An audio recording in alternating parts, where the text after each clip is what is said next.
دہشت گردی کے خاتمے میں مرکزی اور صوبائی حکومت دونوں ناکام ہیں. نیشنل ایکشن پلان یہاں پہ متفق کا ایجنڈا موجود ہے, اس پہ کیوں عمل نہیں ہوتا؟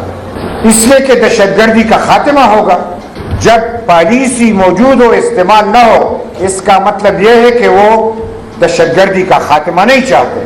لہذا ہم نیشنل ایکشن پلان جو کہ پہلے 20 نکاتی ایجنڈا تھا, 14 رہ گیا ہے, اس پہ عنوان مکمل طور پہ عمل ہونا چاہیے. اور جب دہشت گردی کے خاتمے کی بات ہو تو ہمارے خیبر پختونخوا میں ہر ضلع میں دہشت گردوں کی تنظیم اعلان شدہ موجود ہے. دہشت گردوں نے اپنے جو تنظیم بنائے ہیں وہ اعلان کر چکے ہیں کہ فلاں ضلع میں فلاں, فلاں میں فلاں. اگر دہشت گردی کا خاتمہ چاہتے تو اعلان شدہ تنظیموں کے نام موجود ہیں, ان کو گرفتار کرو. کس کا تماشا دیکھ رہے ہو؟ اور پھر پنجاب میں جب ہم بار بار کہتے ہیں کہ وہاں پہ دہشت گردوں کی 72 تنظیمیں موجود ہے, یہ تو میں بالکل محتاط ریکارڈ پہ بات کر رہا ہوں, ورنہ 200-300 سے زیادہ موجود ہیں. لیکن یہ تنظیمیں چندہ بھی اکٹھا کر رہے ہیں, ٹریننگ بھی دے رہے ہیں. جب ان کے لیے کھلی چھٹی ہے تو پھر دہشت گردی کا خاتمہ کیسے ہوگا؟ اور اگر پنجاب میں امن آ سکتا ہے, سندھ میں امن آ سکتا ہے, تو بلوچستان میں کیوں نہیں آ سکتا؟ اور پھر 50 سال سے پختونوں کے سرزمین پہ جو خون بہ رہا ہے, یہاں پہ امن کیوں نہیں آ سکتا؟ لہذا ہم اس وقت جو دنیا میں جو امریکہ, ایران اور اسرائیل کی جو لڑائی اور چپکلش جاری ہے, لوگ کہہ رہے ہیں کہ عالمی جنگ شروع ہوگا, اس کا خطرہ ہے. تو دنیا میں اندھے زیادہ ہے کہ نہیں؟ بینا زیادہ ہے. اس کو عالمی جنگ نہیں کہتے تو اور کیا کہتے ہیں؟ چین اس میں ہے, روس اس میں ہے, امریکہ اس میں ہے, پھر ریجنل حساب سے ترکی, پاکستان, ہندوستان یہ بھی ہیں, اور ساتھ میں آپ شروع کریں ایران سے, پھر مڈل ایسٹ کے تمام ممالک. تو آخر اور انہوں نے کہہ بھی دیا, برطانیہ سے کہا, آسٹریلیا سے کہا, کینیڈا سے کہا, فرانس سے کہا, جرمنی سے کہا کہ ہمارا ساتھ دے. تو وہ تو عالمی جنگ کے لیے لوگوں کو دعوت دے رہے ہیں. عالمی جنگ شروع ہے. البتہ اس جنگ کو روکنے کے لیے جس نے بھی کردار ادا کیا, ہم ان کو قدر کی نگاہ سے دیکھتے ہیں. آج اگر پاکستان کے ہمارے عوامی پارلیمنٹ کے قائدین, وزیر اعظم اور اس طریقے سے عسکری قیادت اگر وہ امن کے لیے تگ و دو کر رہے ہیں, یہ نیک فعل ہے اور اچھی بات ہے. ہم چاہتے ہیں کہ دہشت گردی کا خاتمہ ہو, اور اس دوران ایک خطرہ موجود ہے. بدقسمتی سے ٹرمپ دنیا میں ایسا بندہ ہے کہ وہ 1 سیکنڈ میں کوئی بھی بیان دے سکتا ہے. جنگ کے خاتمے کی بھی بیان دے سکتے, جنگ کی شروع ہونے کا بھی بیان دے سکتے. شاید ہمارے اعمال کا امتحان ٹرمپ کے بیانات سے لیا جا رہا ہے. یہ جو دنیا میں اتار چڑھاؤ ہے اسٹاک ایکسچینج میں, اس کے بھی پیسے ہیں. تو ٹرمپ کے ایک بیان سے اسٹاک ایکسچینج اوپر چلا جاتا ہے. وہ کہتے ہیں ممکن ہے کہ 1-2 دن میں امن آ جائے, بات ہو جائے, اسٹاک ایکسچینج اوپر چلا جاتا ہے. پھر وہ کہتے ہیں حالات ٹھیک نہیں ہیں, اب تو لازمی طور پہ جنگ کرنا پڑے گا, پھر نیچے آ جاتا ہے. یہ وہ لوگ ہوتے ہیں جو اسٹاک ایکسچینج میں پیسے لگا کے پیسے کمانا چاہتے ہیں, ہمارے تقدیروں سے کھیلتے ہیں. اور تقریباً 8-9 دفعہ اس کو نوٹس کیا گیا ہے کہ یہ صرف پیسوں کے لیے اتار چڑھاؤ ہے. یہ اتنی دولت ہونے کے باوجود بھی اتنے پیسوں کے بھوکے ہیں کہ انسان کو, یعنی انسان کے خون کو چوس کر اپنا پیسہ بڑھاتے ہیں.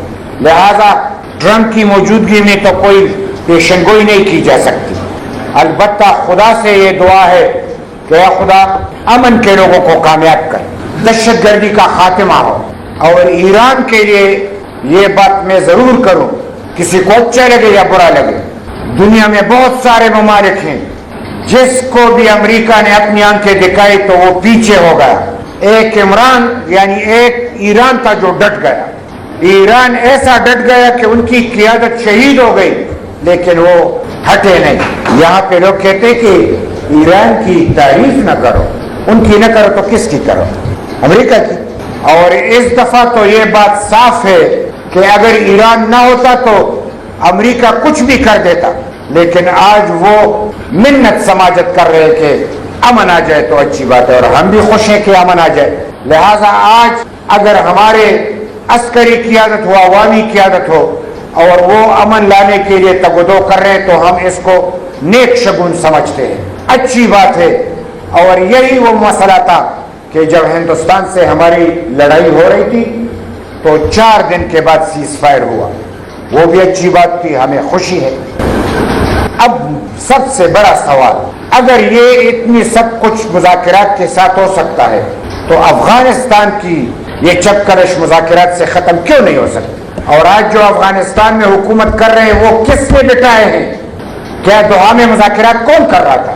اشرف غنی صدر تھا اور اس کو کسی نے پوچھا تک نہیں، اور امریکہ اور پاکستان ان سے مذاکرات کر رہا تھا جو آج حکومت پہ بیٹھے ہیں۔ جب وہ بیٹھ گئے تو کہہ رہے یہ ان سے ہمارے تعلقات اچھے نہیں۔ تو آپ تمام سمجھدار لوگ ہیں، یعنی ابتدا سے بادشاہت سے لے کے بادشاہوں سے ان کا نہیں بنتا تھا، ہمارا خون بہ رہا تھا۔ اس کے بعد پھر دین جمہوریت آئی داؤد خان کی، ان سے نہیں بن رہا تھا، ہمارا خون بہ رہا تھا۔ پھر انقلابی لوگ آئے، انقلابی ایک ایک ایک ایک کو یعنی یہاں سے دنیا سے رخصت کیا گیا اور ہمارا خون بہتا رہا۔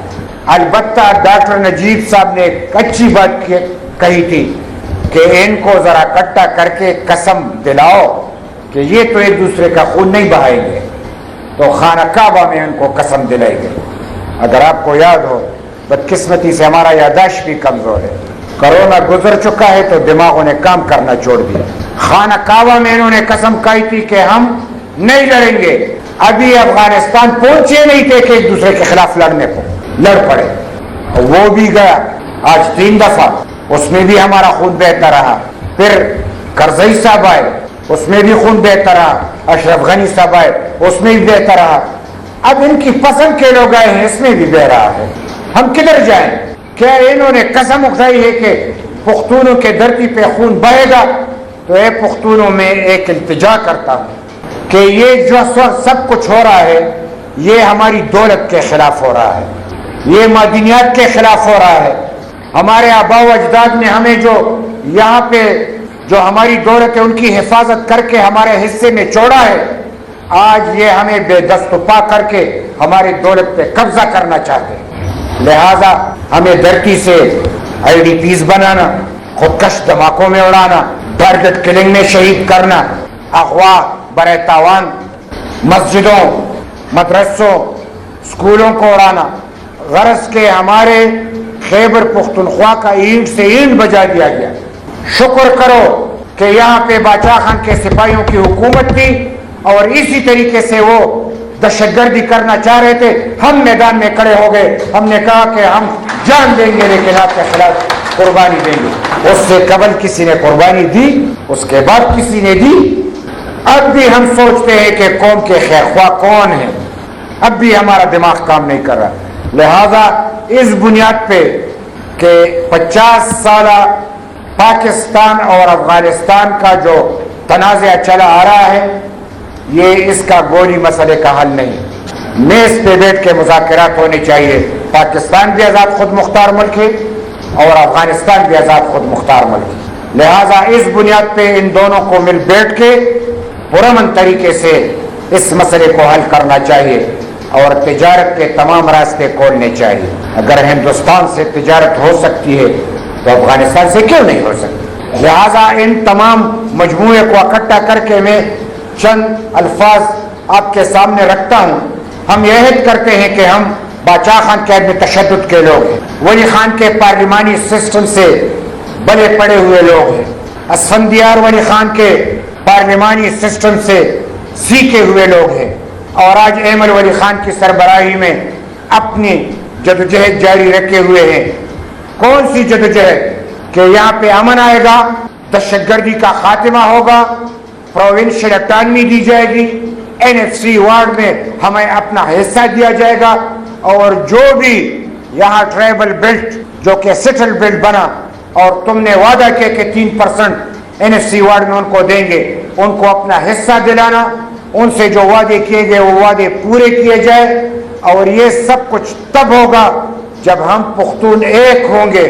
کوئی بھی ایسا بندہ نہ ہو جو اس دھرتی پہ رہنے والا ہو اور اپنے بچوں کا مستقبل چاہتا ہو, اپنی ماں اور بہنوں کی عزت چاہتا ہو, اپنے آبا و اجداد کی پگڑی کی عزت چاہتا ہو, اپنی دھرتی پہ یہاں پہ ایک سسٹم اور نظام چاہتا ہو اور پاکستان میں ایز اپنا حصہ منوانا چاہتا ہو, تو اتحاد ضروری ہے.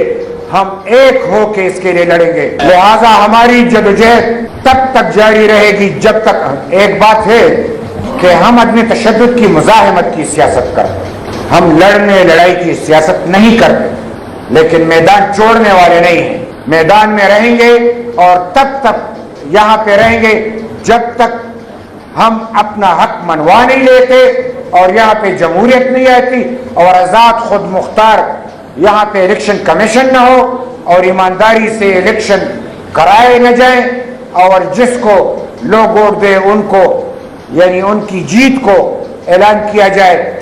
یہ سسٹم نہ ہو تب تک ہماری جدوجہد جاری رہے گی. یا ہم زندہ رہیں گے تو ہم اپنا حق لیں گے, یا مر جائیں گے لیکن جھکیں گے نہیں اور نہ کسی کے سامنے ہتھیار ڈالیں گے.